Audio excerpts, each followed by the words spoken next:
Boa noite, gatos e gatas do meu plantão! Cheguei! Já aviso o pessoal de casa que ainda não se inscreveu no canal, corre se inscrever no canal, é de graça, vamos fortalecer a gata aqui, viu?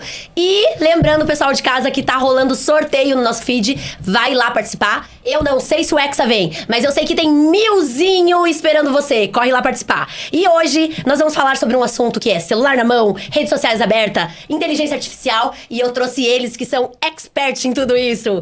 Vamos, uma salva de palmas, né? Não posso esquecer, para os meus amigos que estão aqui, Aline, Elaine Greboge e Fábio. Uma salva de palmas! Uhul! Sejam bem-vindos, gente! Como vocês estão? Animado, Fábio? Sim. E você?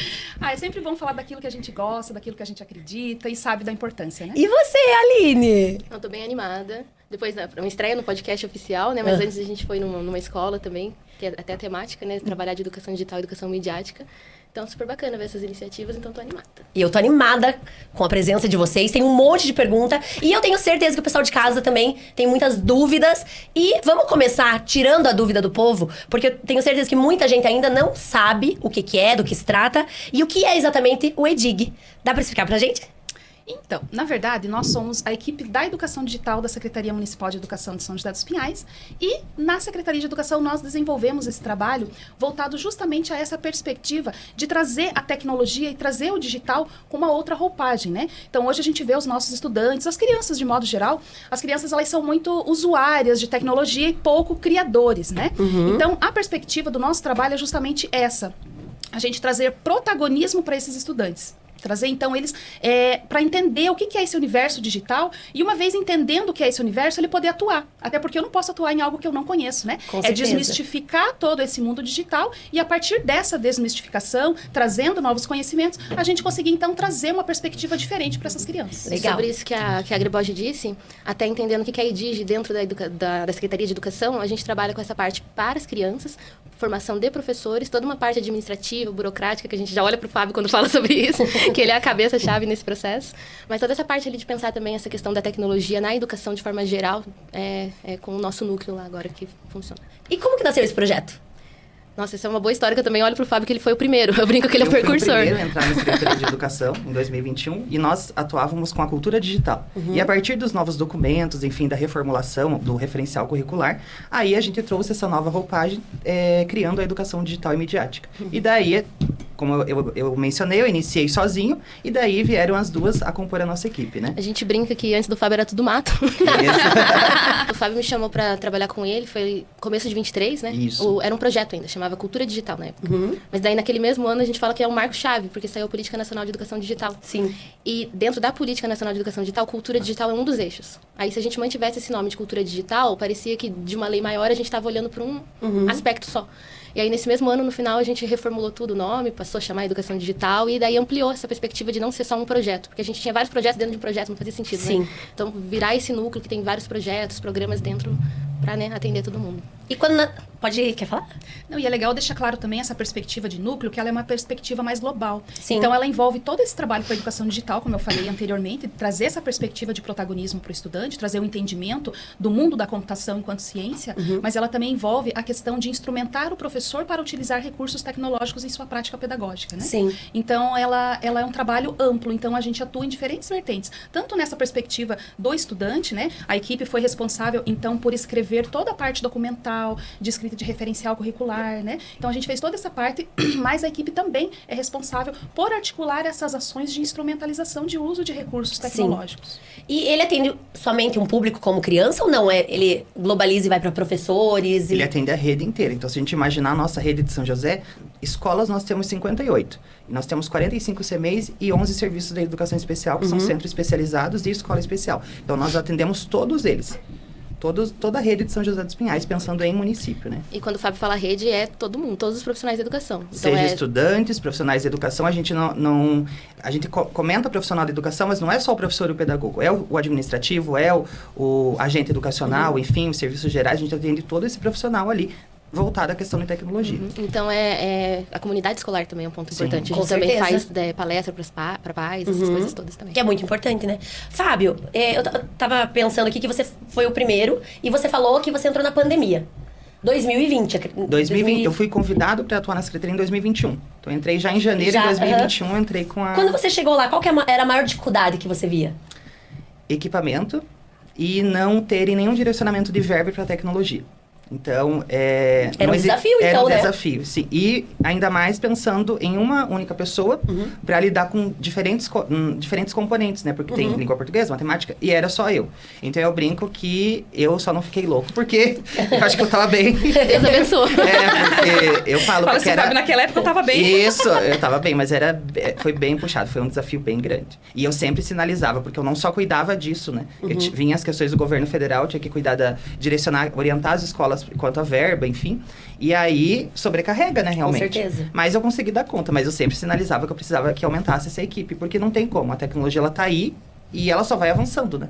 E aí não dava certo eu ficar somente sozinho, né? E a gente brinca que ele perdeu o equilíbrio completamente quando chegaram 2 mulheres na vida dele. Tadinho. Daí qualquer um fica louco, não tem Já se jeito arrependeu, não. Fábio? Aí todo o equilíbrio que ele tinha foi por água abaixo, né?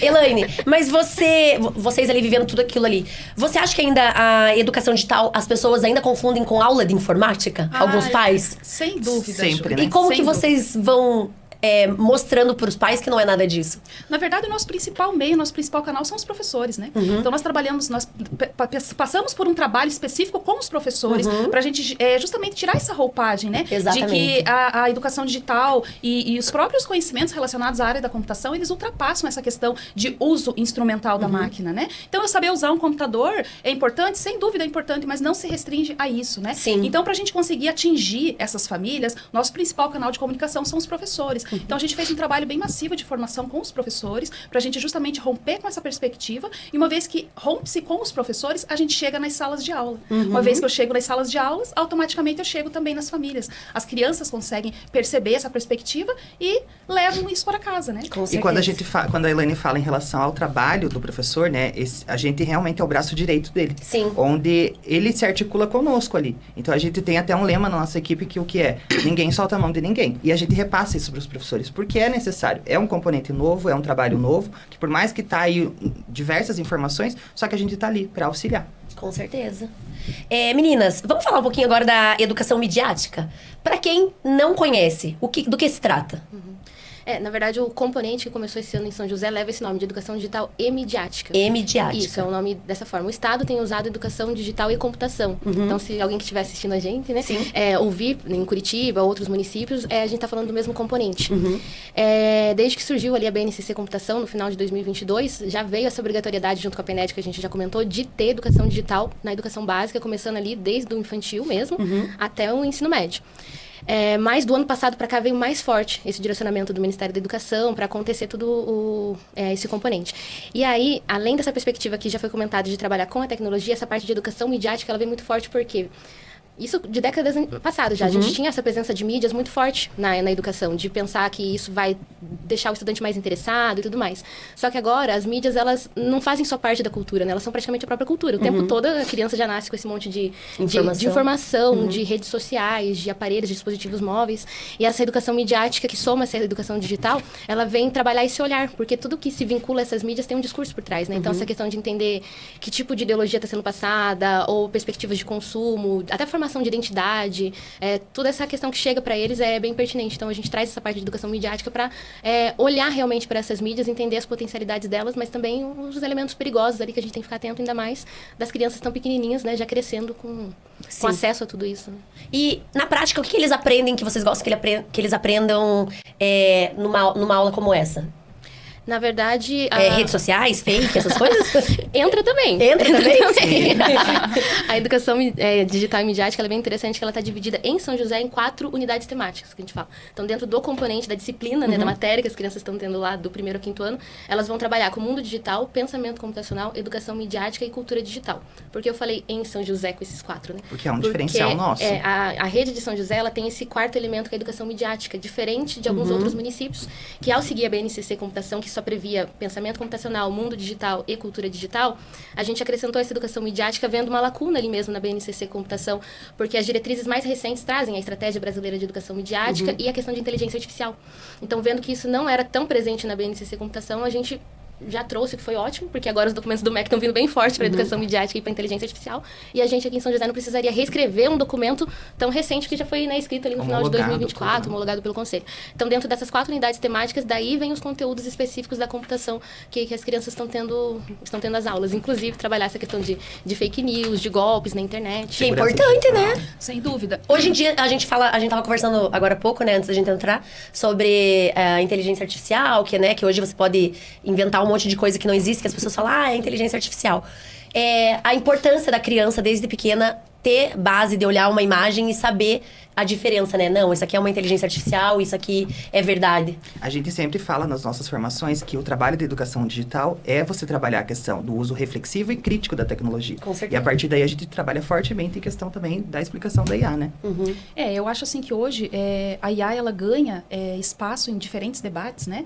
Porque hoje, independente se você quer ou não, você acaba sendo escravo de alguma IA. Uhum. Vamos usar um termo assim até um pouco meio complicadinho, digamos assim, né? Eu falar que a gente é escravo de uma IA. Mas assim, é o uso direto ou indireto. Acho que fica mais... Vamos suavizar aí o termo, né? Então, a gente acaba usando isso de uma forma ou de outra. Então, você não trazer isso para o debate educacional empobrece tudo que a gente quer trabalhar com esses estudantes, né?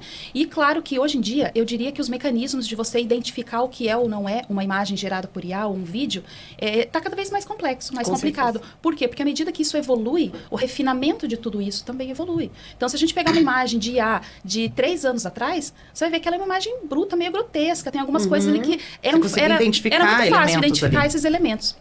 Então, hoje em dia, identificar exatamente uma imagem que foi produzida ou não por IA é um desafio para todos nós, né? Mas a gente trazer essa perspectiva para a criança de que nem tudo que está lá é verdadeiro, que hoje em dia existe essa questão da manipulação de imagens, de vídeo, na verdade sempre existiu, né? Mas nessa forma, com essa entrega que a gente tem hoje por meio da inteligência artificial, é algo que nunca aconteceu anteriormente. Então, a gente precisa trazer esse debate sim. E como que a gente trabalha isso com as crianças? Essa questão de desinformação. Que eles não podem acreditar de pronto em tudo que eles veem, né? Então, essa questão da curiosidade, da investigação, de colocar o estudante como um pesquisador, né? Se posicionar de maneira crítica, entender que ele precisa buscar em outras fontes tudo que ele vê na internet, é importante. Porque a internet é uma... eu falo assim que a gente pode fazer uma analogia, comparar com uma praça pública onde tem muitas pessoas reunidas. Então, ali não tem como saber, olhando para a pessoa, quem está falando a verdade, quem não, quem é bom, quem não é, né? Então, a gente sempre brinca com eles fazendo essas analogias. Então, nem tudo que eu vejo é verdadeiro, nem tudo é bom e nem tudo é confiável. Então, a gente precisa ter esse senso crítico para buscar realmente a veracidade dessas informações. E tudo isso fica mais difícil, né, Ju? Com a quantidade de informação que é produzida. Porque, veja, hoje nós estamos aqui produzindo conteúdo, né? Verdade. Se nós pensarmos isso há 20 anos atrás, seria possível? Não. Eu teria alcance? Eu estaria hoje, nesse momento, produzindo um podcast que com certeza vai chegar em algum estudante, vai chegar nos nossos professores. Eu não tinha esse poder. Então, é uma perspectiva de você passar para consumidor de a produtor de. Então, nós estamos produzindo. Nós temos que ter responsabilidade com o que nós estamos produzindo. Né? Então, assim, e nessa de sermos produtor, a gente também aumenta essa cadeia de informação. E filtrar tudo isso não é fácil, né? Não, nem com certeza nós, né? não. A gente falando de IA, e a gente sabe que até pra nós é difícil pra gente saber o que é real e o que não é. E como que a gente explica, né? Como que explica como que eu posso dizer? Para uma criança de 7 anos, como que vocês fazem essa mágica? Como que os professores conseguem? Como que vocês ensinam os professores para ter? Porque uma criança mais ou menos de 7 anos, essas crianças já estão atendendo essa faixa etária ou ainda não? Sim. Então, e daí como que faz? Pra você ter uma ideia... Eu acho que eu vou levar vocês pra passar uns dias lá em casa, pensar com a minha filha. Pra você ter uma ideia, essa perspectiva do trabalho com esses saberes, ele vem desde a educação infantil, né? Então, nós temos aqui uma força de equipe bem reduzida pelo número que a gente falou ali de início, que a gente precisa atingir, né? Então, assim, as nossas ações pro infantil, elas estão começando agora, mas a gente precisa atingir o público da educação infantil, mas isso daí é um assunto à parte. Vamos falar do nosso público mais expressivo, que é os anos iniciais do ensino fundamental. Então, eu tô falando de crianças ali de 1º ao 5º ano. Então, crianças ali de 5 para completar 6, até 10, 11 anos ali. Então, esse é o nosso público. Novinhos. Né? E a gente precisa falar de tudo isso para esse público, mas a gente precisa de uma linguagem que seja compreensível. Então, eu preciso chegar nesse estudante. Então, nessa fase, os nossos estudantes, eles estão numa fase do lúdico, do brincar, do imaginar, nas fases das operações concretas, né? Se a gente fosse citar aqui alguns teóricos que defendem esses estágios de desenvolvimento das crianças. Então, a gente precisa se utilizar de todos esses artifícios. Então, eu preciso do lúdico, eu preciso do concreto, eu preciso usar isso para que eu possa atingir o meu estudante. Então, é dessa maneira que o trabalho é desenvolvido. É claro que tem questões que a gente, às vezes, leva para uma sala de aula e nós somos surpreendidos. Porque você imagina que você tem que trazer de uma maneira muito leve, numa brincadeira, e a conversa evolui para algo que, às vezes, você nem imagina. Você entra numa saia justa, né? Eu vou trazer um exemplo aqui, que é bem bacana, que os nossos professores, eles começaram esse ano, né? Então, lecionando esse novo... A gente fala componente curricular, mas a Aline bem explicou que é uma nova matéria, uma nova disciplina que está na grade curricular, né? E é interessante o pessoal de casa saber que hoje em dia não é mais matemática, português, ciência, e que além disso, ainda mais isso para contribuir, né, para a sociedade. É ótimo. Exatamente. É muito importante. Ainda mais no século que estamos vivendo. Quando a gente foi falar um sábado letivo para os pais, um pai levantou a mão e falou: mas que bom que tem esse componente, demorou.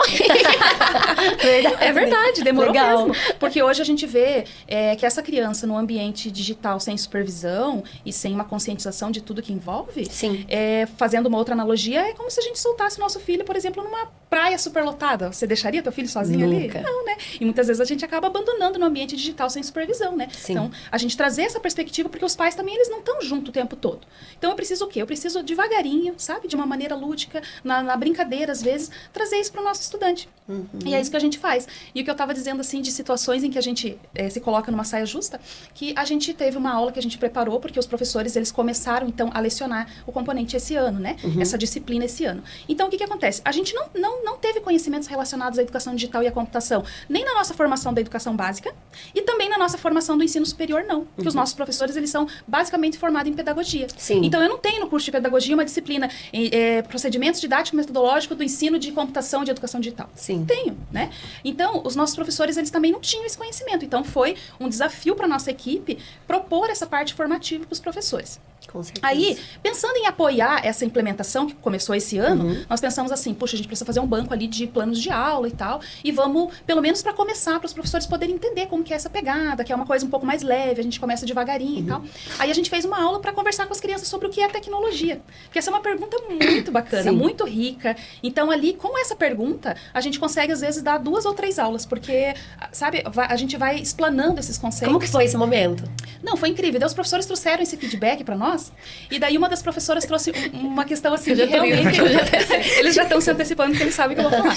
Então, o que a gente trouxe para eles? Para explicar, basicamente, né, que a tecnologia é tudo aquilo que favorece os processos, desburocratiza, enfim, favorece a automatização de algumas tarefas burocráticas, enfim, mas basicamente é tudo aquilo que é criado pelo homem para facilitar a sua vida, de uma maneira mais simplória. Aí uma criança vai levantar a mão. Então, o bebê é uma tecnologia. Aí a história do ficado, oi? Então, assim, são questões que surgem que muitas vezes a gente nem imagina. Então, o debate que tomou a aula depois disso, né? A professora passou por uma saia justa ali, né? Com certeza. Então, eu imagino será que ela respondeu? Aí ela pegou e mandou a pergunta pra equipe. Porque o que a gente fala? Nós somos uma equipe, nós vamos apoiar.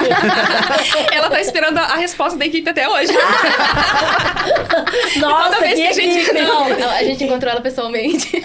A gente falou, pô, prof, realmente a gente vai entrar num debate filosófico aí agora. Sabe aquela tua pergunta? Então, a gente ainda não tem resposta, mas um dia a gente vai ter. Então, o menino ficou sem resposta. É tipo Não, isso. Então, eles surpreendem a gente, sabe? Sim. Fábio, o que é o pensamento computacional?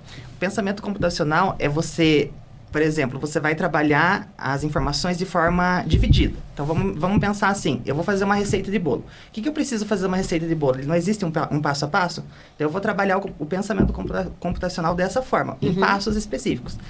Quem melhor pode me dizer isso também é a Elaine, que é bem específica, né? Ela, digamos que ela é a... Eu brinco assim que é um assunto que eu só debati na minha tese de doutorado, né? Imagina, então, é uma coisa assim que... eu tenho algumas leiturinhas sobre, mas assim, trazendo de uma maneira mais simplória mesmo, para poder explicar, que seria o pensamento computacional. Quando a gente fala disso, a gente automaticamente pensa em trazer um debate reflexivo e filosófico sobre máquinas pensantes. É isso? Não é isso. Porque o debate, hoje em dia, ele está muito mais amplificado pela questão da IA, né? Mas não é a maneira como uma máquina pensa. Uma máquina, ela é programada. né? Então, a gente não vai entrar nessa seara de máquinas pensantes. Vamos pensar que uma máquina ela é programada. E essa programação de uma máquina, ela precisa ser uma programação sistemática, exata e muito clara, né? Então, assim, quem aqui já teve a oportunidade de programar alguma coisa em alguma máquina, sabe que se você errar qualquer coisa no teu código de programação, não vai rodar, não vai funcionar. Né? E nem tanto programar, mas quem nunca se viu de frente de uma plataforma ou de um aplicativo que você não sabe exatamente o que você tem que apertar para fazer uma determinada ação. Então, é basicamente isso. Então, o pensamento computacional, ela é uma forma de raciocínio estruturada e sistematizada para a resolução de problemas. Isso se aplica não só no campo da ciência da computação, se aplica principalmente na vida real. Então, trazer essa perspectiva do pensamento computacional, do raciocínio sistematizado para a resolução de problemas reais. Então, basicamente, ele trabalha com 4 pilares: a decomposição, reconhecimento de padrões, abstração e algoritmo. Então, decomposição, vamos pensar num problema grande que eu tenho para resolver, né? Pensar, vou prestar um concurso público, né? Então, eu tenho lá um edital, e dentro desse edital, eu tenho muita coisa que eu preciso estudar. Se eu olhar o edital como um todo, eu vou pirar. Eu tenho um baita de um problema. Então, vamos decompor esse problema? Vamos fragmentar em partes menores? Então, eu vou estudar um assunto de cada vez. E dentro desse assunto, eu vou decompor também em partes, né? Porque se eu pegar, por exemplo, uma das coisas que no nosso concurso da educação, você vai estudar o ECA. Né? Nem vamos falar de ECA digital, acho que é legal a gente comentar depois. Mas vamos pegar o Estatuto da Criança e do Adolescente. Ele é um documento gigante. Então, eu quebro tudo isso em partes menores e eu vou estudando parte por partes. Então, basicamente, essa seria a decomposição. Reconhecimento de padrões. Uma vez que eu vejo um padrão de solução que se aplica para uma das partes desses subproblemas, eu reutilizo em outras. Então, eu criei um cronograma de estudo, eu posso reaproveitar para utilizar os outros documentos do edital, por exemplo. Né? Abstração. A abstração é uma das coisas que nós, mulheres, temos um pouquinho de dificuldade, porque a gente quer fazer 1000 coisas ao mesmo tempo. Mas então, o que eu faço? Uma vez que eu quebrei aquele problema, eu vou resolver um problema de cada vez. Calma, foco. Em partes. Foco naquele problema. Então, eu vou abstrair todas as outras partes desse problema e vou focar naquela determinada parte. E por último, e não menos importante, o algoritmo. O algoritmo, ele aglutina todos esses outros pilares que eu falei anteriormente, uma vez que eu estabeleço uma sequência de passos para que eu possa segui-los naquela ordem, que tudo isso importa, né? E com bastante clareza, para que eu possa, então, solucionar esse problema. Então, seria basicamente isso, essa forma de raciocínio sistematizada para a resolução de problemas. E toda criança consegue desenvolver? Consegue desenvolver e a partir acho que à medida que o professor tem essa clareza também do que é e começa a trabalhar nessa perspectiva, o próprio professor se organiza, né? E ele traz isso então para a sala de aula. E as crianças, elas aprendem isso de forma lúdica, porque, por exemplo, como que eu vou falar de algoritmo para uma criança? É uma palavra assim que assusta um pouquinho, né? Sim. Mas quando eu trago isso de uma maneira leve, falo para elas assim: vamos pensar na nossa rotina da manhã, né? Quando você acorda, o que você faz? Então, você levanta da cama, você calça o seu chinelo, você vai até o banheiro e faz a sua higiene matinal. Se eu fizer alguma coisa invertida nesse processo, altera? Altera, né? Eu tenho como fazer higiene sem levantar da cama? Não. Então, a gente não segue um passo a passo, uma rotina estruturada? Sim. Como o Fábio mencionou, a receita de bolo. Eu sou péssima na cozinha, né? Quem nunca pegou tudo aquilo, não leu tudo, como que funciona, o que eu misturo primeiro, o que eu junto com o quê, e chega no final, sai o que você quer? Geralmente, no meu não sai, gente. Tem problema sério com isso, né? Então, assim, se a gente não seguir um passo a passo estruturado, a gente não vai chegar no nosso resultado, né? Então, trazer isso de uma maneira lúdica, numa brincadeira, sabe? A gente fala para os professores fazer com as crianças assim: me ensine a fazer uma determinada tarefa, escreva isso para mim. É muito fácil a gente falar, mas às vezes a gente escrever um procedimento, estruturar aquele procedimento, é mais complicado. E quando a Elaine fala, por exemplo, da questão do algoritmo, são palavras que não são usuais no nosso dia a dia. E pro professor também. E daí que a gente faz essa transposição. Peraí, o algoritmo é isso, você vai falar desta forma, para que também não chegue lá e a criança fala: o que é algoritmo? E deve ficar com aquela reação, né? Sim, porque essa parte conceitual é importante. Então, com certeza. É a perspectiva do nosso trabalho também de desmistificar alguns conceitos, né? Porque, assim, o que a gente pensa? Esse trabalho que é feito nas bases com os nossos estudantes são trabalhos que realmente vão fazer a diferença lá na frente. Porque hoje a gente sabe que a gente tem um apagão de profissionais da área de tecnologia e da computação. Com certeza. E muitas vezes isso acontece por conta de que algumas pessoas pensam que não é para elas, é uma área que não é para elas, é muito difícil, é muito complicado. Então, na verdade, a gente quer desmistificar tudo isso e trabalhar algumas bases. E essas bases bem trabalhadas, o que acontece? A gente vê muito na universidade, muitas pessoas começam, mas não dão continuidade, sabe? Então, porque realmente faltam bases. E essa, eu acho que também é uma das facetas importantes do nosso trabalho, né? Eu acho que o próprio referencial também, né?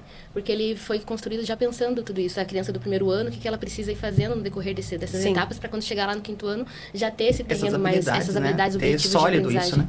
Isso, porque a gente não vai formar um programador agora, né? É, futuro. No futuro, Até mas a gente porque- vai trabalhando nesses preditores. Quando ela passa para o Fundamental 2, o Fundamental 2 já está um monte de plataforma, excesso de coisas lá, que se não forem, digamos, já direcionadas, explicadas um pouquinho, ele ter essa noção, ele vai sofrer lá na frente daí. Sim. A gente falando no futuro que vocês falaram, né? A gente não tá formando agora, tá formando pro futuro. Isso ajuda pra quem quer trabalhar com a tecnologia? Ou vocês acreditam que isso melhora também o raciocínio da criança, né? Passando toda essa informação pra qualquer profissão que venha? Qualquer profissão que venha, eu falo por mim, mas acredito que por todos nós. Eu acho que vai em porque- várias frentes, né? Isso. Tanto a questão da gente preparar esse estudante para esse futuro que realmente vai ser assoberbado de tecnologia, já está e vai ser cada vez mais, não Sim. tem como a gente retroceder, mas sim trazer esses novos olhares aí, né? É que hoje eu acho que não tem profissão que não se utiliza de tecnologia. Não todas, né? Eu acredito que, falando não na perspectiva ali de a gente, né, falando de uso de tecnologia, não necessariamente de conhecimentos relacionados à área de computação, mas ao uso de tecnologia hoje em dia eu não consigo pensar em nenhuma profissão que não se utilize de algum recurso. Sim. Eu acho que isso que é o bacana do componente. Porque quando a gente trabalha com essas 4 unidades temáticas lá, a gente tem essas mais próprias. Talvez alguém que queira se formar um programador, ciência da computação, tudo mais, pensando no pensamento computacional, mundo digital. Mas para você que vai trabalhar em outra profissão, ou que simplesmente para a vida em sociedade mesmo, essa questão de cultura digital, de educação midiática, usa super para inteligência artificial, golpes de internet, a gente trabalha com isso, essa questão de segurança digital, direitos digitais, esse rastro digital que não tem para onde fugir. Às vezes são consciências assim que a gente traz no componente que as pessoas não pararam para pensar antes. Sim. E numa palestra com as crianças também a gente fez uma atividade que era sobre um livro, A Menina da Cabeça Quadrada. E era uma criança que só vivia nas telas, já estava ali com a cabeça quadrada e tal. Terminamos a contação de história, uma criança levantou a mão e falou: mas eu acho que não é só criança que tem a cabeça quadrada. Tem muito adulto por aí com a cabeça quadrada também. E trouxe verdade, né? Aham. Aí a gente até comentou, falou, olha, realmente, às vezes os pais estão tão, né, na vida tão corridos, tanta coisa pra fazer que não... E a tecnologia foi surgindo muito rápido, esse Muito. boom que teve, né? Então tem muitos pais que não pararam, assim, pra pensar esse perigo desse aparelho, né, desse rastro, dessas crianças tão jovens já fazendo contas pela internet e tudo mais. Então pensando no futuro, imagine se você já não tem uma educação digital e midiática agora, quantos dados você já tem a sua vida inteira aí nas redes sociais, contas. E quando a Aline fala em Endereços. contas, até me veio... Eu lembrei de uma das formações que a gente fez, né? Que a gente tava falando da temática, enfim. E uma das professoras comentou que, acho que não sei se 2 ou 3 alunos acabaram... Como eles estão tendo acesso a essa tecnologia, eles acabaram utilizando o aparelho dos pais. E lá estava lá o cartão de crédito do pai cadastrado. E ele foi utilizar o jogo e... realmente comprou Fez esse uma jogo. comprinha. Só uma comprinha de R$1.500. Mas eu né? não julgo porque comigo aconteceu a mesma coisa. Então, Sério? Eu cadastrei o cartão no celular da minha filha, que hoje ela não tem mais celular porque eu tirei dela. Tirei o celular lá em casa, vamos regredir. Tirei o celular das minhas 2 filhas, mas aí quando você vai colocar o iCloud no celular, ele pede um cartão de crédito, né? E eu coloquei o meu cartão de crédito ali, porque eu falei, nada demais, né? A minha filha Luísa comprou um monte de coisa naquele Roblox, não sei o que, roupa, boneca. É a moeda do jogo. E tipo assim, foi um valor bem altinho, tá? Que eu quase caí pra trás. Eu falei, o quê? Rapaz, eu nem sabia que eu tô jogando esse jogo. Daí quando eu fui ver ela, a Sim. linda, ela falou, mãe, mas é que só tava aqui. Quando você clica ali como vai Pra ele abaixar o liberar, aplicativo, já, né? aham. Daí ela, 2 cliquinhos, tava já na já conta. passou o cartão e foi. Então eu acho que vários pais estão Sim, passando por esse sim. problema. Tanto é que nas nossas formações, né, numa palestra que a gente deu, a gente explicou isso pros pais, que é bem importante ter essa segurança. Porque realmente depois que deu os 2 cliques lá, Acabou. já né? acabou. Verdade. E até a noção de dinheiro pra criança, né? Sim. Eles falam, passa um Pix, como se o Pix não fosse um dinheiro. Sim. Alguém Aham. trabalhou pra ganhar aquele dinheiro. E tem diferença na educação de uma criança de 6 anos para 10 anos de idade? Ou vocês vão indo numa base parecida?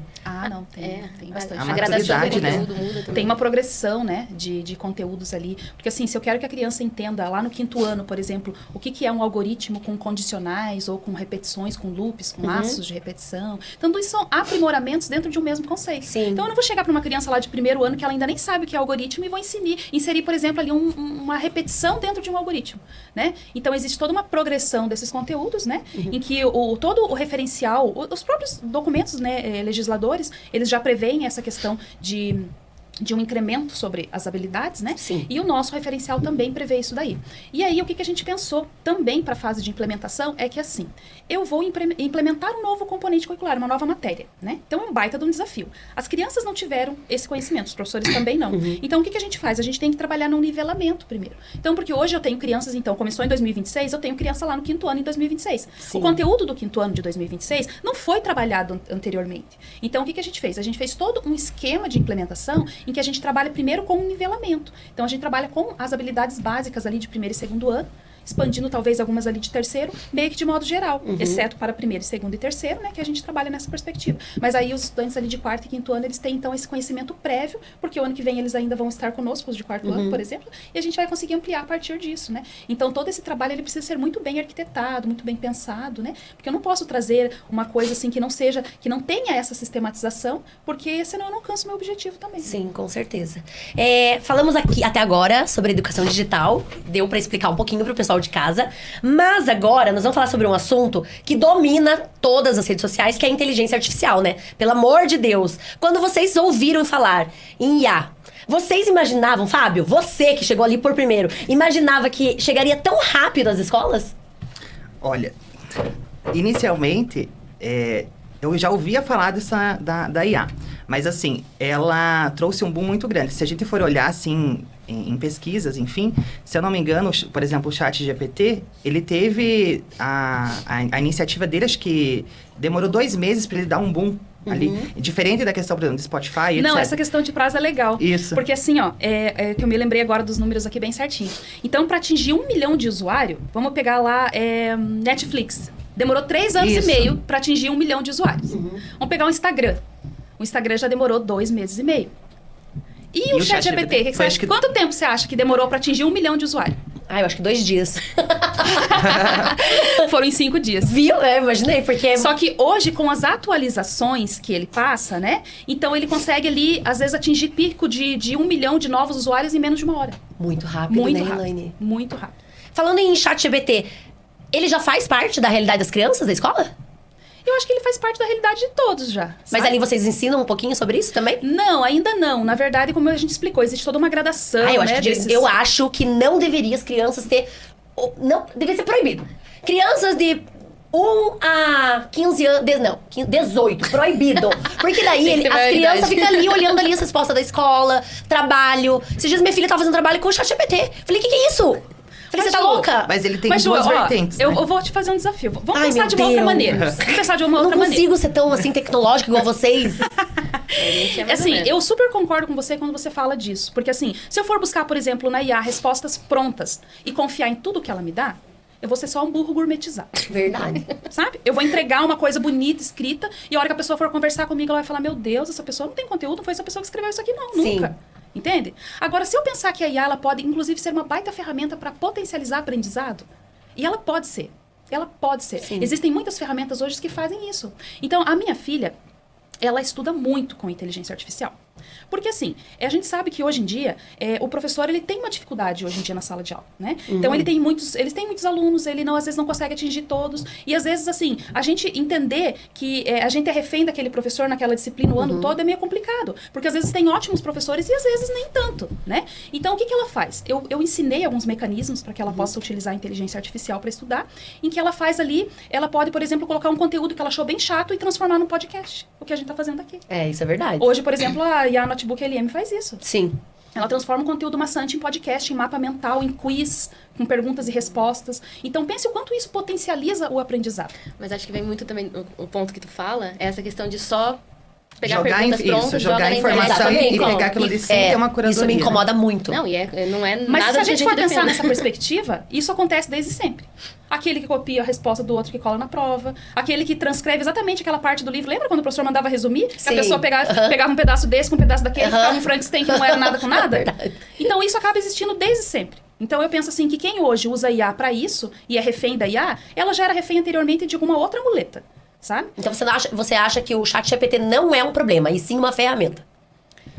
Olha, eu não posso afirmar isso porque é muito categórico. Porque ele é um problema, sim, se ele for usado só para isso. Por exemplo, assim, eu não quero nada com nada. Aquele estudante, vamos pegar... A fase dos nossos é uma fase mais tranquila. Vamos pegar a Fundamental 2, ensino médio.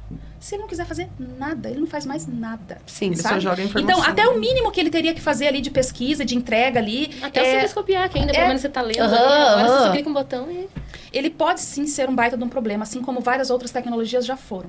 Mas se ele souber ser usado para potencializar, imagine, ele explica, né? Então a minha filha, ela tem muita dificuldade em matemática. Então eu sempre, às vezes brinco, eles me ligam, o que você está fazendo? Pô, estou ensinando matemática para minha filha à noite, né? Então, mas para isso não ficar assim, tão a cargo cargo dela me esperar para fazer isso, eu digo para ela, olha, filha, busca no YouTube o canal do professor tal. Tem muitos professores assim que Sim. tem uma maneira diferente de ensinar. Eu falei, aí o que você faz? Você joga lá na IA e peça para ela propor alguns desafios para você solucionar. E daí, se você conseguir o resultado, você já vai ver que está no processo. Caso contrário, você joga a tua resposta e vê onde você está errando. Ela Isso tá é legal. fazendo as etapas de aprendizagem, né? Ela vai pedir mexer ali na máquina, conversar com a IA, enfim, mas ao menos ela vai pensar nesse processo, né, cognitivo dela. Eu acho que o importante é não abrir mão desse processo cognitivo. Se a gente for nessa perspectiva de só copia e cola, seja isso que eu acho. acho. Gemini, seja qualquer lugar, ainda mais se for pensar os nossos que são tão pequenos, que é todo um processo de aprendizagem, você limita, né? O seu cognitivo vai ficando. Mas se você souber usar, até tem documentos do MEC que vão dando esse direcionamento, né? Assim, é uma outra perspectiva. Tem que saber usar, né? Sim. Agora ela falou, tem tecnologia que desde antes já causava problema também. Essa é mais uma. Mas tem muita gente indo por esse caminho, né? E eu falo para minhas filhas assim, vocês precisam aprender primeiro sem ela. Depois, daí ali você vai ali pra te ajudar. Isso, agora você refina. Exatamente. Só que o que a gente vê? A gente vê que as crianças fazem o quê? Vão ali, tiram uma foto, jogam lá, resolva pra mim. E daí já pega o resolvido e coloca. E daí isso não é aprender. Não. Isso é um copia e cola.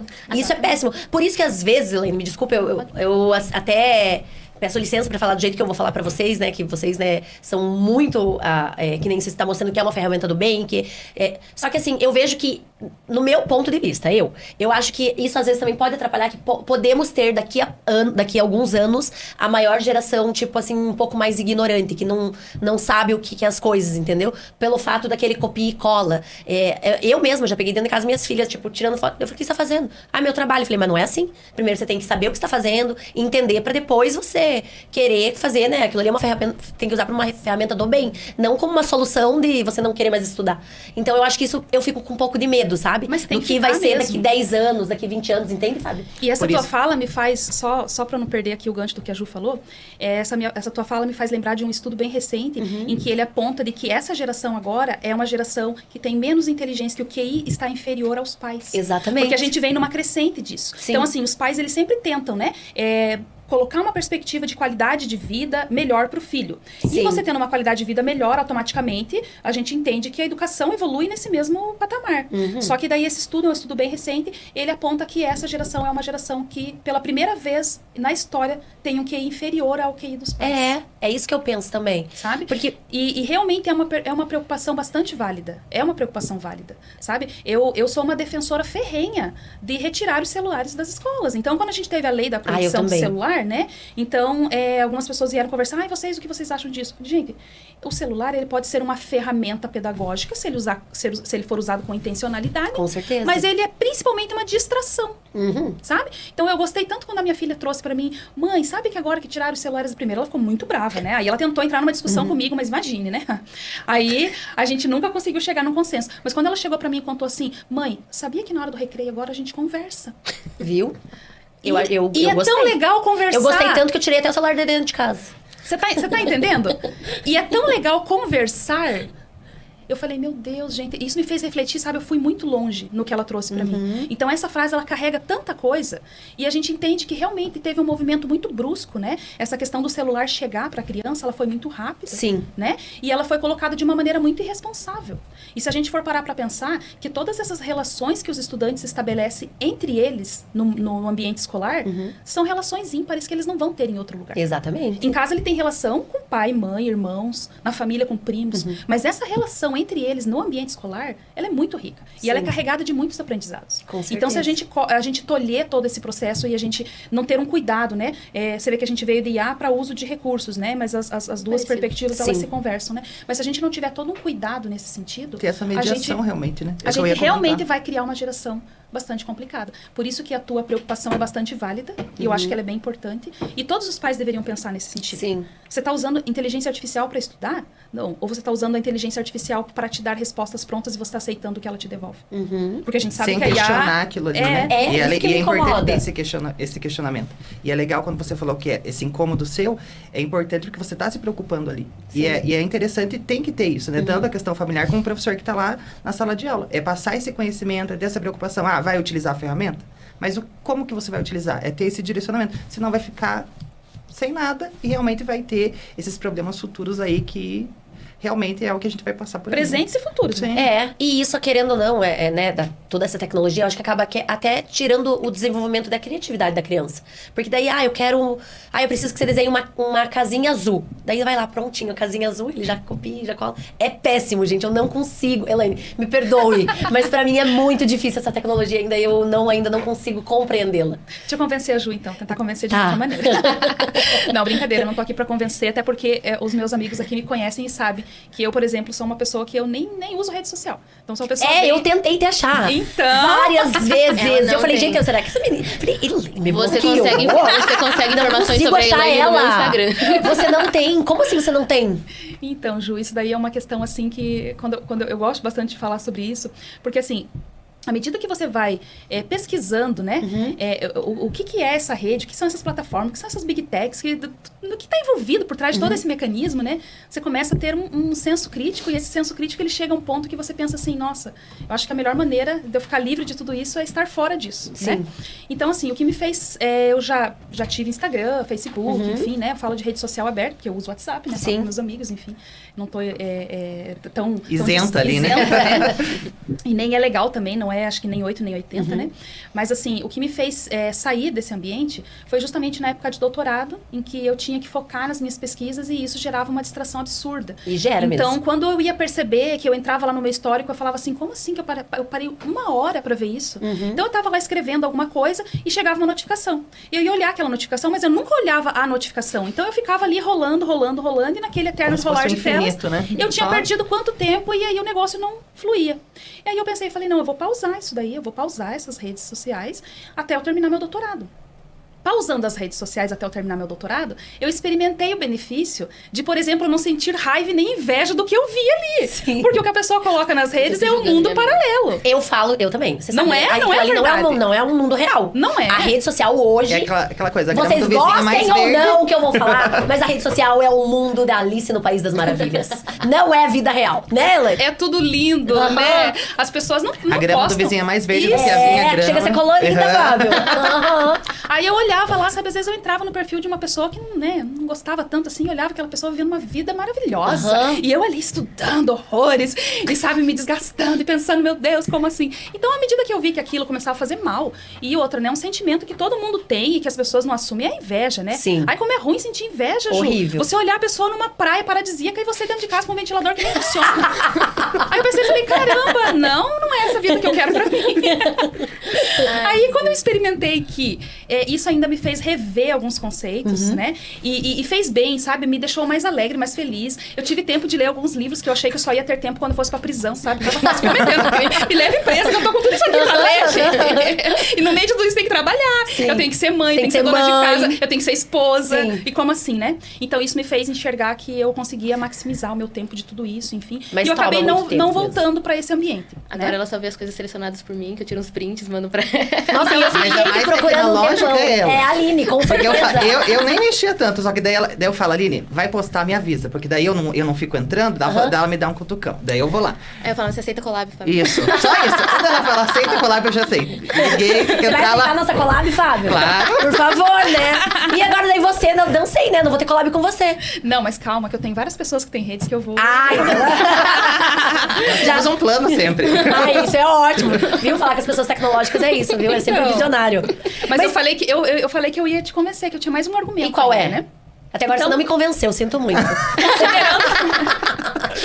Considerando que, né, esse ambiente, ele, né, nem era nessa pegada que eu queria dizer. Eu não sou a defensora de tudo isso. Sim. Definitivamente não, né? Eu acho que a gente precisa ter realmente bastante senso Cuidado. crítico, né, em Sim. torno de tudo isso. Mas vamos pegar, por exemplo, uma criança que ela não consegue aprender. Né? E um professor numa sala de aula com 30, 35 crianças, em que ele precisasse, por exemplo, fazer um filtro para entender o que exatamente cada um aprendeu e o que falta cada um aprender.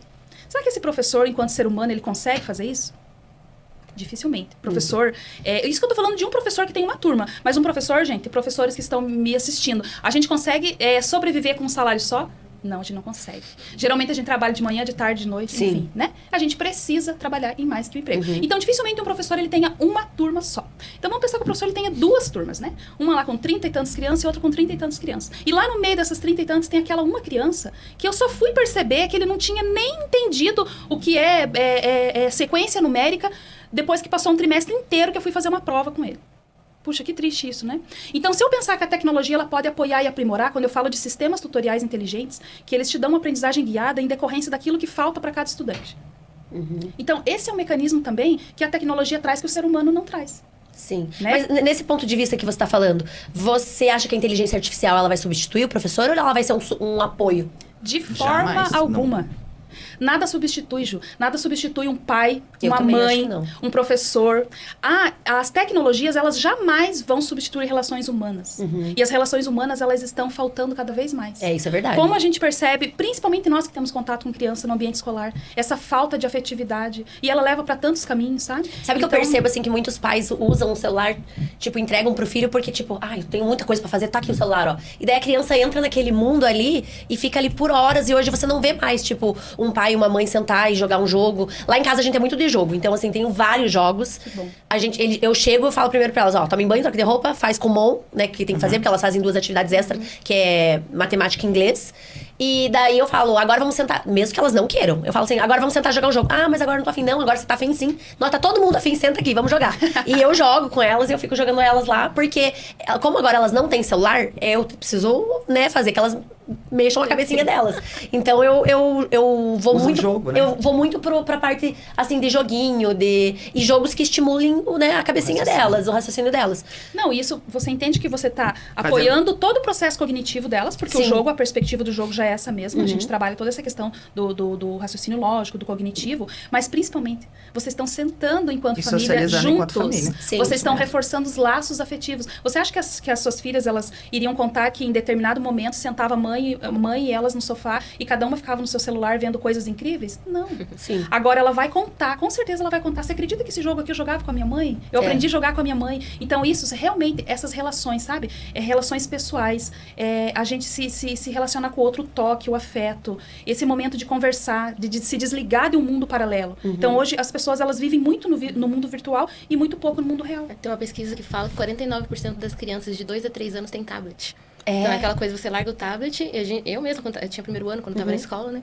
Várias crianças que não conseguiam abrir estojo, o penal, porque pegava assim, não conseguia, Olha né? que absurdo. A coordenação. Ter essa coordenação, essa destreza pra puxar um zíper, por exemplo. E assim, Então- sabe, Ju, explicando de uma maneira muito simples, o desenvolvimento da criança, ele passa por várias fases. E nós temos janelas de aprendizagem que elas se fecham. E se eu não trabalho algumas coisas naquele determinado tempo, eu vou ter déficits na minha vida adulta.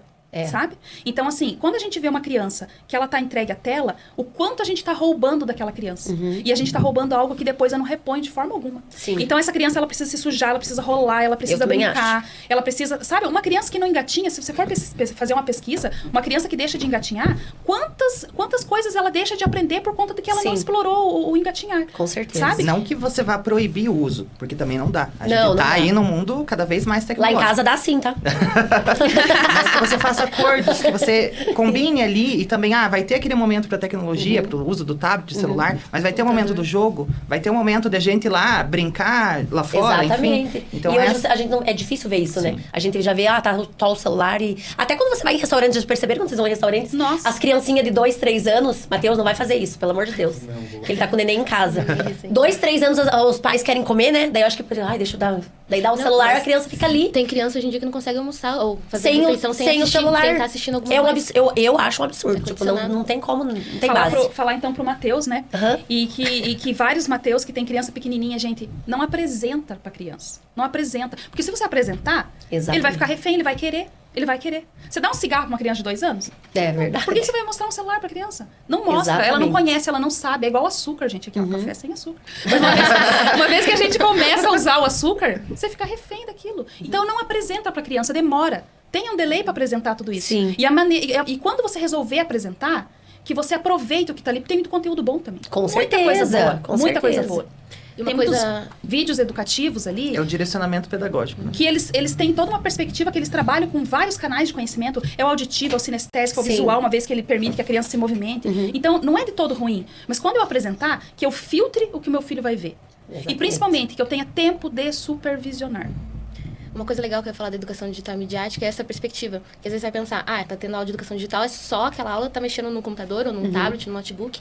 E não, né? Na educação digital e midiática a gente trabalha com metodologia plugada, que seria essa, usando os equipamentos, e a metodologia desplugada, que inclusive é o que a gente incentiva bastante. Trabalhar esses conteúdos, esses conhecimentos da computação, mas com material concreto, com jogos, com outros tipos Legal. de atividades. Então, os nossos professores, a gente fala que eles são guerreiros e maravilhosos, fica até Sim. nosso Parabéns para pros eles, porque professores. são pioneiros e muito, muito, muito parceiros. E sempre assíduos em todas as formações e tem feito um trabalho bem bacana com essa parte desplugada de atividades. Gente, mas olhando todo esse cenário que a gente viu agora, o maior desafio tá na educação em casa ou na escola? Olha, É uma Eu pergunta ia bem... dizer nas duas. Olha, Cada uma a sua maneira. eu diria que nós temos... Eu acho que em casa, sabia? Não é querer temos- defender os professores, é. não, mas eu acho que em casa... Não, é o meu ponto de vista, mas vocês podem dar o de vocês. Não, Olha, eu diria assim que a gente tem desafios em casa, tem desafios na escola Sim. também. Que hoje os nossos professores também, eles chegam pra gente com toda uma sobrecarga, Cansados. né? Eu acho que toda essa fluidez, esse excesso de informações, né? Tudo isso traz também um peso. Então, não é fácil, sabe? Nem estar em casa e nem estar na escola.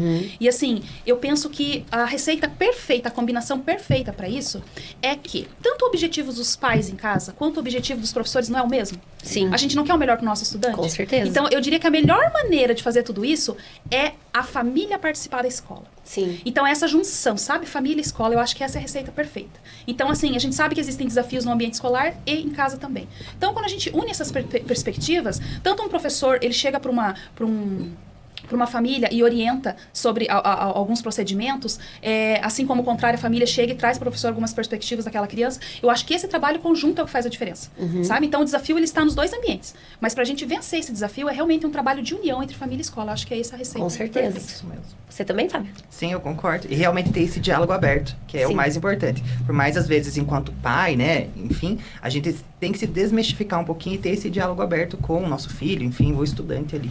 Com certeza. É isso mesmo, Aline? É isso. Vamos mudar agora de assunto? Teve um material que você mandou um material de apoio, né? E que me chamou muita atenção, que foi da robótica. Vamos falar um pouquinho sobre tudo isso? Vocês viajaram esses dias, não viajaram? Viajamos. Quem foi que viajou? Você?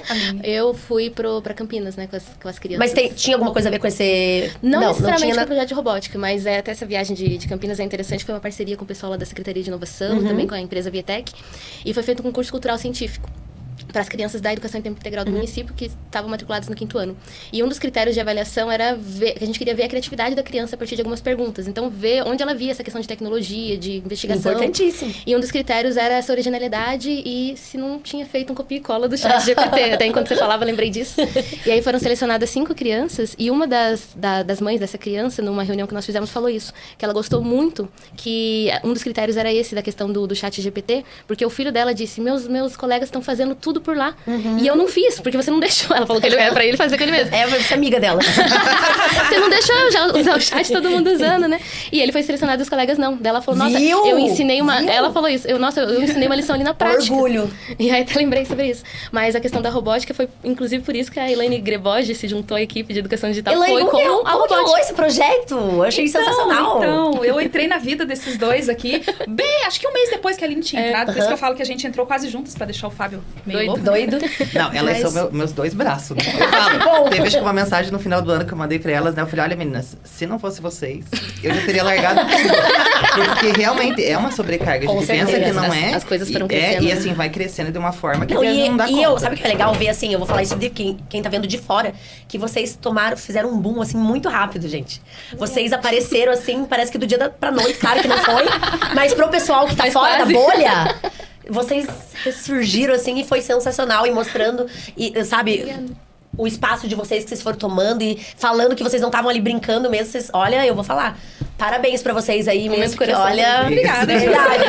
Vocês são sensacionais. Vocês são muita contribuição pro município. E sabe a Ju falando isso, até é gratidão, Ju, obrigada. Mas eu acho que tudo isso está envolvido justamente com esse espírito de equipe. Sim. Então, a gente escuta de muitas pessoas que nós realmente somos uma equipe muito concisa, sabe? E o que eu acho que traz esse espírito de equipe? Os próprios professores que passam pela formação, eles falam, gente, vocês são uma equipe ímpar, vocês são... Eu acho assim que a equipe nossa, ela tem uma característica primária, que é o respeito. A gente se respeita Que é muito importante, né? E eu acho assim que depois do respeito, a outra coisa assim que faz com que a gente realmente tenha esse espírito de equipe é que a gente une diferentes perspectivas. Pode ver, a gente tem aquele que é mais descontraído, o que é mais brincalhão, o que é mais sério, o que é high profile, o que é low profile, o que é off profile. Então assim, a gente reúne diferentes perspectivas e eu acho que isso agrega valor para a equipe. Sim, sabe? com certeza. Então, só que nessa de trazer esses pontos de vista, a gente se respeita muito. Então, a gente, na verdade, a gente pega só a parte boa da coisa, a gente só soma. O que seria para subtrair, a gente descarta, né? E eu acho que é isso que acaba trazendo. Então, eu cheguei na equipe justamente para coordenar o projeto de robótica do município. Que depois de muito tempo, felizmente... Então, assim, para falar um pouquinho sobre a robótica, eu sou uma pessoa que eu pesquiso na área de robótica e que eu já entendo os benefícios e eu sou defensora ferrenha da robótica há muito tempo. Então, quando eu ainda trabalhava como diretora numa escola municipal, eu trouxe para minha escola ali, de uma maneira muito tímida, do jeito que eu conseguia, junto com uma colega minha que também estava na direção. Então, a gente trouxe para os nossos estudantes uma pontinha ali, né? E a gente trabalhava na perspectiva da robótica sustentável, ou seja, a gente usava aqueles recursos que a gente tem em mãos ali, garrafa PET, papelão, EVA, e daí usava motores, sensores, LEDs. Então, a gente já viu o fascínio que isso proporcionava para a criança desde muito cedo. Então, isso foi tema da minha pesquisa de mestrado, inclusive, a parte da robótica, né? E aí, eu queria ver isso acontecer na minha rede como um todo, né? E eu fiquei tão feliz, porque era uma coisa que eu tinha um sonho de fazer isso, sabe? Só que tudo isso é muito caro, envolve muito dinheiro, a gente sabe que é um material que não é barato, né? Com certeza. Então, quando a Cristiane Carmesim me convidou para compor a equipe, e aí o que eu perguntei para ela primeiramente foi assim... Entendendo que a robótica ela é uma micropartícula dentro do todo, que é a educação digital, eu aceito o convite desde que eu possa fazer um trabalho mais próximo com o Fábio e com a Aline. E aí ela falou, olha, no que depender de mim, ok, né? Eu acredito que eles também não têm problema. Então, quando eu conheci eles sempre também se mostraram muito abertos. E a partir daí já começou essa questão de que a gente estava ali para somar.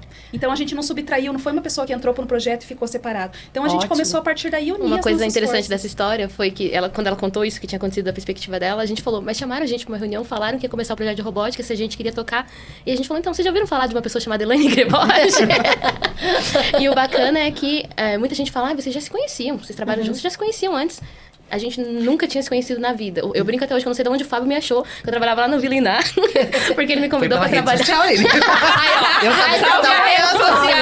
Eu tava te stalkeando. Porque eu falava, de onde? Eu nunca não conheci o Fábio, né? Daí eu falava, Elaine, volta pra rede social. Ninguém vai te achar, Elaine. Eu conheci a Elaine também, que eu fui na escola dela, da parte da robótica. Há tempos atrás. E aí é bacana que deu esse match. Uma vez, quando tava começando o projeto de robótica, lá em 23, né? No final de 23. Sim. A gente foi num evento de Curitiba. E lá a robótica já tem faz tempo, né? Mais de 20 anos. Mais de 20 anos. E aí elas falando que a robótica deles não sei o quê, que blá, blá, blá. Aí a gente começou esse ano. Aí falaram, mas vocês vão conseguir. Eu falei, não tem problema, que aqui vai ser igual o JK. A gente vai fazer 50 anos em 5. E o legal foi isso, sabe? A gente ter essa liberdade para implementar esse projeto de forma conjunta, muito embora eu tenha sido convidada, mas a gente fez tudo isso sempre muito junto. E a perspectiva que a gente colocou para o nosso projeto foi realmente de trazer essa parte de formação para todos os professores, né? É claro que eu vou falar de um grupo de professores que muitas vezes não conviveu com nenhum tipo de tecnologia e eu trago para eles, então, uma nova metodologia de ensino, uma ferramenta pedagógica, porque a robótica ela pode ser caracterizada com essas diferentes perspectivas. É lógico que eu vou enfrentar resistência, porque eu tenho aquele professor, por exemplo, que ele não mal gosta de usar computador. Eu ainda tenho. Sabe? Mas você falou agora de ter alguns professores que vai ter uma resistência. Existe alguma resistência ao uso da tecnologia por alguns professores ainda? Sim, bastante. Eu acho que ruim a isso, né? resistência no sentido, talvez, de medo. Porque eu ele não acho que é foi mais por formado isso. para isso. É E realmente justamente a gente fala, a gente frisa. Porque ele vai errar. Sim. É natural errar. Errou, volta novamente. Dá um passo para trás e continua. Errou a programação, o prompt ali... Retoma, faz novamente. É realmente ele perder esse medo. Senão ele vai travar e o processo não vai ser legal. Com certeza. Né? Mas existe, eu falo que a nossa equipe, a gente brinca muito que a gente divide muitas opiniões. Enquanto eu tenho total aceitação, engajamento e paixão dos estudantes, quando eu levo isso pra sala, gente, é mágico. mas o professor, coitado, ele fica quase louco, porque ele sai completamente da rotina dele de trabalho. Eu acho Então, também. primeiro, eu gero aquela euforia, sabe, na criança. Então, a criança, ela já fica... É como se você prometer pra tua filha que você vai fazer uma viagem importante. Sim. Eles não vão te deixar em paz mais enquanto aquilo não acontecer. Verdade. Então, se você promete pra criança que tal dia vai ter robótica, ela não vai te dar paz enquanto você não levar pra Sim. sala. Aí o professor, eu sempre brinquei com meus professores na formação, eu disse assim pra eles, gente, se vocês acharem que vai ser tudo lindo, vai ser fácil, vocês estão bastante enganados. Vai ser barulhento, vai ser trabalhoso, mas eu quero que vocês foquem no resultado que isso vai dar. Sim. Olhem o que aquele estudante está aprendendo, veja todo o processo que ele está passando. Aí depois vocês vão ponderar se realmente vale a pena ou não vale a pena. Com E o certeza. legal é que nessas práticas, o próprio o estudante em si, ele vai criando insights. Sim. Isso pode ser dessa forma, isso pode ser de outra. E o professor, ele acaba, mesmo às vezes ele tendo receio, ou ele já dominando, ele acaba sendo o mediador de todo esse processo. Aí isso desmistifica, tira aquela roupa eu sei, eu preciso saber tudo. Não, eu vou mediar o processo e vou trabalhar junto com o estudante. E já rolou algum projeto que desenvolveram que vocês falaram, uau, saiu daqui? Muitas, né? Muitas, a gente vê muita coisa que acontece bacana, assim. E eu acho que o mais legal de tudo isso é quando realmente ele vai contra as probabilidades. Sim. Porque a robótica ela não é muito previsível. Então, o que acontece? Geralmente, numa sala de aula tradicional, eu tenho aquele estudante que ele se destaca em língua portuguesa, em matemática, e tenho aqueles que nem aparecem. Então, muitas vezes, esses estudantes eles passam despercebidos durante o período, trajetória deles de educação como um todo. E quando eu trago uma perspectiva completamente diferente, eu trago, às vezes, protagonismo para um estudante que ele nunca teve chance de realmente se destacar em nada. Então, eu quero contar uma história que é uma história bem, bem, bem bacana que aconteceu com o projeto de robótica, que foi quando uma pedagoga nos chamou para ir fazer uma visita, enfim, e que as professoras queriam estar trabalhando com a robótica numa amostra pedagógica, nessas que tem de fim de semana, que a família participa e tal. E aí ela disse assim, olha, eu queria que vocês viessem fazer, e eu quero dizer que tem um estudante aqui da escola que está sendo o protagonista disso tudo. Então, é um estudante autista e que ele nunca se interessou por quase nada que foi apresentado para ele. Mas que ele vinculou com a robótica de uma forma que ele foi o responsável em ajudar essa professora de primeiro ano que quis fazer essa amostra pedagógica com a turma toda. Que legal. Então, assim, ele teve que contornar todas as condições que a gente sabe que uma criança autista tem de socialização, de barulho, Sim. enfim. Então, tinha momentos em que, para ele se regular, ele saía, ele apertava, botava a mão no ouvido, e a professora perguntava, você quer desistir? Ele falava, não, eu quero continuar. Então, assim, a mãe dele, que era pedagoga da escola também, ela falou isso e chorou. Com Claro, lágrimas nos com olhos. certeza. Ela chorou, ela falou assim, não fosse por esse canal, meu filho nunca tinha experimentado o protagonismo. Ai, que lindo. E o vínculo dele com a aprendizagem mudou. Porque você sabe, né, Ju, que a gente aprende muito mais quando a gente mexe com emoções. Com então, certeza. tudo que mexe com emoções são aprendizados que ficam. E eu tô falando tanto do lado positivo quanto negativo. Sim. Né? Então, quando a gente aprende as duras penas, a gente aprende de verdade. Mas quando a gente faz uma coisa que a gente gosta, a gente aprende muito mais. Eu falo, as coisas têm que ser diversão, Sim. né? Sim. Quando é sacrifício, daí já não tem base fazer. E aí, isso realmente foi uma coisa que me marcou bastante durante todo o projeto. E esse relato que essa pedagoga e mãe nos trouxe, o que a gente presenciou, quando eu cheguei na escola, o menino, ele quis, ela, claro, né, eles sempre querem achar alguém para atribuir alguma coisa. E naquele momento eu fui feliz dela atribuir a mim isso, né? É claro que não é responsabilidade minha, mas quando ela atribuiu a uma pessoa especificamente, ele quis dar um abraço. Coisa que ele também não faz. Então, assim, eu fiquei muito tocada com essa história. E daí, a robótica, ela acontece bastante nas salas de recurso multifuncional. E nas salas de recurso, a gente atende muito criança com característica autista. Então, quando o autista, ele vincula com esse trabalho, nossa, acontecem coisas muito incríveis, sabe? Que incrível E elas mesmo. trazem esses relatos pra gente de que realmente é o momento que eles conseguem ser protagonista de alguma parte do que tá acontecendo ali naquele Acho que meio educacional. esse relato está até no Instagram da educação também. Acho Tá. que o Juliano estava na época, ele fez um vídeo. E realmente, assim, foi algo que nos tocou bastante. Mas saem projetos incríveis. Sai a horta automatizada, sai semáforo Legal. inteligente. Ai, sensacional. E são aplicações, assim, que quando a gente fala da robótica numa perspectiva educacional, eu não tô falando daquela robótica de ponta, de uma linha de produção, por exemplo, robotizada, de uma robótica hospitalar que faz uma cirurgia de ponta lá, que um robô opera, uma pessoa tá em outro, né? Não tô falando disso. O que eu tô falando? Quando eu trago para a educação, eu trago a perspectiva da robótica, tanto da mecânica, quanto da eletrônica, quanto da programação. Porque a robótica, ela se articula nesses 3 pilares, né? Então, eu tenho que entender um pouquinho de cada um desses 3 para eu poder realmente criar. Mas imagine você criar alguma coisa. O processo de criação por si, ele já é rico. Agora você criar uma coisa que te interessa, uma coisa que você quer. Ai, me interessa muito, eu quero criar isso. Aí você está interessado em criar aquilo. Então, quando eu estou interessado em criar alguma coisa, eu trago conhecimentos do campo teórico para o prático. Então, por exemplo, eu quero fazer lá eu quero que o meu carrinho abra um portão automatizado de uma garagem, por exemplo. Quando eu vou construir essa garagem, vamos falar do primeiro pilar da mecânica, né? Então eu tenho que entender que eu tenho algumas relações da física ali que eu tenho que aplicar na prática. Por quê? Se eu não tiver um mecanismo que me permita fazer esse movimento de abrir e fechar, não adianta um motor gerar uma força que eu não vou conseguir. Por mais que eu tenha um torque forte de motor ali, eu não vou conseguir fazer com que isso se produza movimento. Então, eu já trago mais uma relação ali, por exemplo, da eletrônica, né? Então, quem nunca, né, na época de escola, pensou assim, ai, pra que eu vou usar isso na minha vida? Eu tenho que aprender essa equação, eu vou usar isso onde? Então, quando a gente fala que a robótica, ela traz esse conhecimento eu falo que ela trabalha numa abordagem STEAM, que a gente fala, né? Que ele vem do inglês, a sigla vem do inglês de Science, de ciência, tecnologia, engenharia, artes e matemática. Quando eu vou trabalhar com robótica, eu trabalho com tudo isso. Mas é ciência na prática, é engenharia na prática, é matemática na prática, é arte na prática. Então, eu consigo agregar tudo isso na construção daquilo que eu quero fazer. Então, é um conhecimento que eu já tenho para mim, que eu tenho interesse em criar.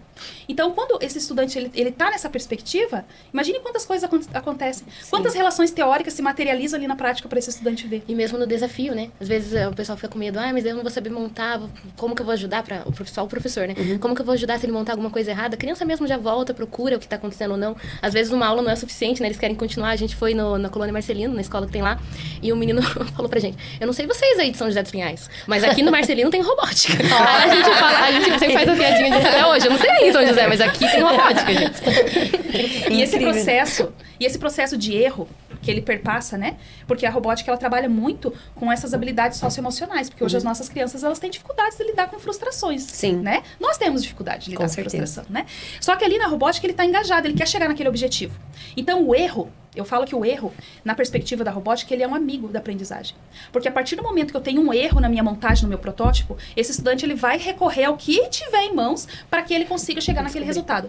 Eles não desistem do processo. Eles não desistem. Então, isso a gente trabalha essa questão de resiliência, de você persistir para você chegar no resultado, né? Com certeza. Então, eu falo assim que além de todo o cognitivo envolvido no trabalho da robótica, a gente tem essas habilidades socioemocionais. A gente tem um trabalho em cooperação, igual eu falo aqui da nossa equipe. A nossa equipe reúne diferentes saberes, diferentes perspectivas. E quando eu vou trabalhar com a robótica, por exemplo, eu tenho que ter uma equipe, eu tenho que ter um trabalho colaborativo, porque eu vou ter aquele que é melhor montando, eu vou ter aquele que é melhor programando, eu vou ter aquele que é melhor pensando no projeto como um todo, liderando e falando, não, essa parte não é tua, você precisa agora... Então, eu trago essa perspectiva do trabalho colaborativo, sabe? Eu falo por mim, por exemplo, eu gosto muito dessa parte de programação, mas para criar o protótipo, eu preciso de uma equipe, alguém precisa criar e eu vou programar aquilo depois. É realmente um trabalho de equipe. É um trabalho de equipe. E o que vocês sonham para o futuro das escolas municipais com a robótica? O que vocês esperam?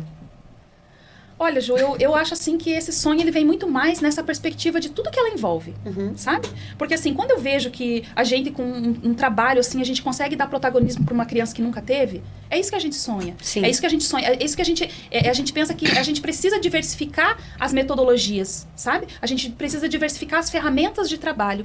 Então, quando a gente diversifica, a gente traz luz e protagonismo para algumas pessoas que não tiveram essa oportunidade. Aquela escola que a gente foi, que eles estavam super bons na montagem, né? Mas a parte de programação, as crianças estavam com dificuldade. A gente foi umas 2 vezes lá, fizemos oficina com eles. No final, a Agribot fez um desafio.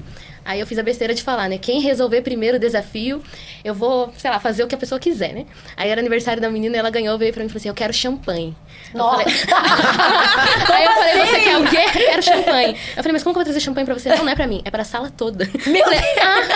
Tá. Aí fui lá, contei pra Agribot falou, pô, se a gente trouxer um sem álcool, se a escola topar, não sei o quê, conversamos com a diretora, compraram as tacinhas pras crianças. Teve direito até tacinha. Ah, não acredito! Trouxemos o champanhe sem Tem álcool. também no Instagram da Edish. Eu acho que tem. E, nossa, foi um momento. Você tinha que ver eles felizes com o champanhe sem álcool lá com a tacinha.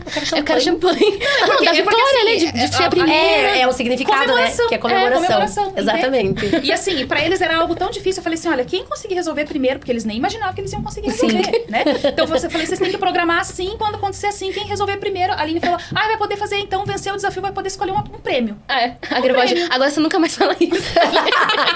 Vamos evitar. Champanhe. Gente, eu queria falar aqui, que eu não posso deixar de falar, que me chamou também muita atenção e eu vi que também na internet faz muito sucesso, que é a Muralha Kids.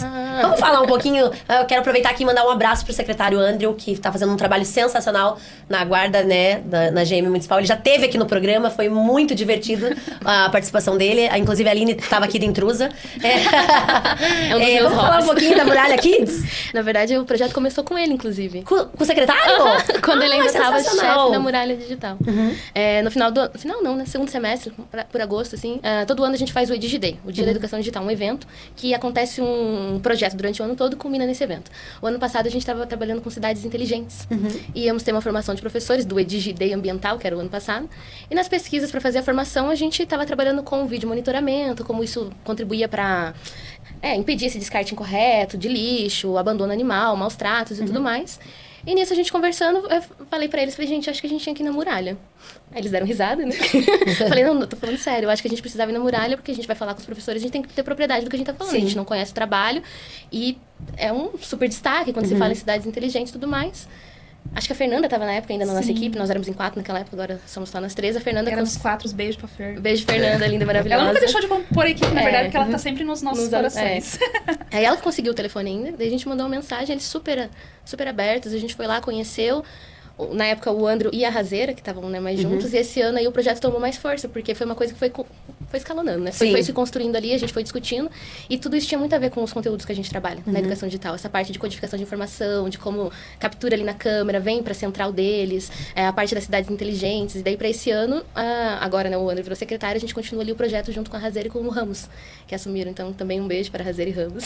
E as crianças ficam super empolgadas, não ficam? Super. Nossa, é uma oportunidade, né, deles experimentarem na prática o que a tecnologia pode fazer. Então, quando a gente fala que a tecnologia ela apoia diferentes perspectivas, né, e que ela vem apoiar o trabalho e ganhar força de trabalho, elas conseguem entender, por exemplo, nessa questão ali, como que a tecnologia apoia o trabalho de segurança de um município todo, né? Então, elas conhecerem tudo isso, e a gente fala também que o pessoal da GM daí traz essa perspectiva que desmistifica um pouco do trabalho deles também. E realmente ter esse conhecimento, porque eles chegam lá, a primeira pergunta que o pessoal da guarda faz, qual que é o canal de comunicação? Eles já jogam para o 190. Ele não tem ainda esse conhecimento que a rede ela tem um canal específico, né? O município. E fora que eles têm essa ideia da questão do vídeo monitoramento, eles vão para uma outra sala, eles participam ali da ocorrência, porque acontece ao vivo, muitos, os guardas vão explicando. Acho que até agora não teve nenhuma que eu peguei 2 visitas nada. ali e já aconteceu direto, né? Coisa. E é bacana porque eles tiram as dúvidas ali. E muitos vão lá com as perguntas anotadas, enfim. E porque antes da visita técnica, é importante falar isso, as crianças fazem um projeto na escola. Então não é simplesmente vai na muralha. Então, para chegar a visita que a gente agenda com eles antes, tem todas umas 2 ou 3 semanas antes que eles trabalham com esses conteúdos para daí fazer a visita e depois ainda mais uma aula de encerramento do projeto. E aí, quando eles chegam lá, às vezes eles já vêm com essas perguntas, e até as que eu acompanhei, em tempo real mesmo, eles mostram lá o abandono de lixo. Daí as crianças falam, tá acontecendo agora? E aí na câmera aparece o horário, né, data, tudo. Eles, sim, é agora. E eles ficam, meu Deus, dá pra ver tão bem o rosto da pessoa que tá descartando lixo e tal, né? Então, não, é sensacional. Eu fui fazer uma entrevista com o secretário, e a hora que eu estava lá fazendo a entrevista, um cara estava sendo preso por pensão alimentícia. Falei, mas isso é real? É agora? Dele, agora, nesse exato momento. Eu falei, incrível! Eu fiquei bem... Não, e o legal achei sensacional. Isso acabou virando um projeto, né? Que a gente expandiu depois disso, porque até então era uma visita pontual, era para aquele ano de DIGD, a gente estava trabalhando com questões ambientais, então a gente, pessoal, vídeo monitoramento, descarte e tal. Então era para ser uma ação pontual. Mas aí pela repercussão de tudo, e por depois a gente fazer todo um estudo e entender que aquilo se relaciona com bastante conteúdos que a gente trabalha na parte de cultura digital e educação midiática, a gente, né, elaborou então esse projeto, e foi justamente pela repercussão de tudo isso. E aí, interessante que foi, acho que até semana passada, né? Tem várias coisas engraçadas que acontecem ali no meio, né? Mas foi quando tava acontecendo um descarte de lixo, né? E um menino falou assim, nossa, eu vou falar com meu avô, nunca mais fazer isso. Aprendeu, viu? Foi aprendizado ali pra ele. Já dedurou o vô dele na cara duro pra todo mundo. Mas assim, eles entenderem que realmente a nossa cidade é uma cidade mais segura, uma cidade que é uma cidade inteligente, e que tudo isso contribui para a nossa segurança, para o nosso bem também, sobre diferentes formas. Então tá sendo bastante produtivo tudo E uma isso. coisa que a gente gosta de falar, vou até aproveitar para agradecer o Ledson, né, que é o guarda que sempre busca as crianças também, muito querido, né? Ele busca, leva todas as crianças, que é o ônibus da guarda que faz esse translado das crianças. Ai, que legal, para as crianças eles têm sido, nossa, eles têm sido bem E o parceiros. carinho que eles fazem tudo isso é incrível. O feedback Não, a gente dos tem professores... a melhor guarda municipal do Brasil, está em São José dos Pinhais. Um abraço pro pessoal da guarda, pra GM, né, de São José dos Pinhais, que é a melhor guarda de São José dos Pinhais. Né? E o melhor secretário, Andrew. Um abraço. E pra finalizar, quais são os próximos projetos do EDIGE? Que eu falei errado, né, no começo, Não, né? muita gente, é por causa do G muda, né? Daí, Não tem certo e errado, né? Ai, que bom, então. Não precisa cortar, Matheus. Pode deixar do jeito que tá. Ninguém vai debochar da minha cara. Não, de forma alguma. A gente só que tá diga. A Fernanda, quando entrou nessa equipe, ela falava, como que era?Edig.Edig. Mas eu Aí a falei gente isso no ficava, começo, né? dig, joy. Já virou piada, a gente brinca também. Sim. Mas faz sentido, né? Porque sim. eu posso ler de diferentes maneiras. Com certeza. É um evento bem legal que vai ter agora em agosto, que já está logo aí. A gente vai ser o município que vai sediar o primeiro seminário intermunicipal de educação digital. Então, Ah, não que só legal. para São José dos Pinhais, mas é em parceria com toda a região metropolitana de Curitiba. Então, a gente tem conduzido esse trabalho ali junto com o pessoal de Fazenda Rio Grande, Piraquara e agora Curitiba, que vai entrar nessa equipe mais diretiva, mas a gente tem esse contato com todos esses municípios. E aí, a gente vai fazer o evento junto com o 11º Congresso de Cidades Digitais Inteligentes. Que é com a Secretaria de Inovação. Isso, que é com a Secretaria de Inovação, que também tem sido uma secretaria aí bem parceira nossa. Desde que eles surgiram, que foi o ano passado, já fizeram muitas coisas, uma delas ajudar a gente, inclusive. Na instrução normativa deles, eles trabalham Sim. bastante com essa coisa de educação digital. Então, né, um nosso abraço ali também pro Secretário Rueda, Rueda, né? pro Folador, Toda a equipe pro da César, toda a equipe da todo Simote. mundo. Dagmar, Uma equipe incrível Fred. também. Eu Nossa. gosto bastante da equipe também. Vamos deixar um beijo pro pessoal da Secretaria de Tecnologia e Inovação, Isso, pessoal, Cimote. pessoal, enfim, quem né, puder participar ali no dia do evento, vai ser 5 e 6 de agosto, vai ser bem bacana lá no aeroporto. Repete as datas pro pessoal de casa. 5 e 6 de agosto. Seminário. Intermunicipal de Educação Digital e o 11º Congresso de Cidades Inteligentes. Sensacional! Vamos deixar... Gente, eu tenho que agradecer, né? Eu ia falar, vamos deixar as redes sociais, mas eu falei, não posso falar isso porque a Elaine não tem redes sociais. Não, mas, Mas o siga a Fabiano nossa tem. rede. A Edigi.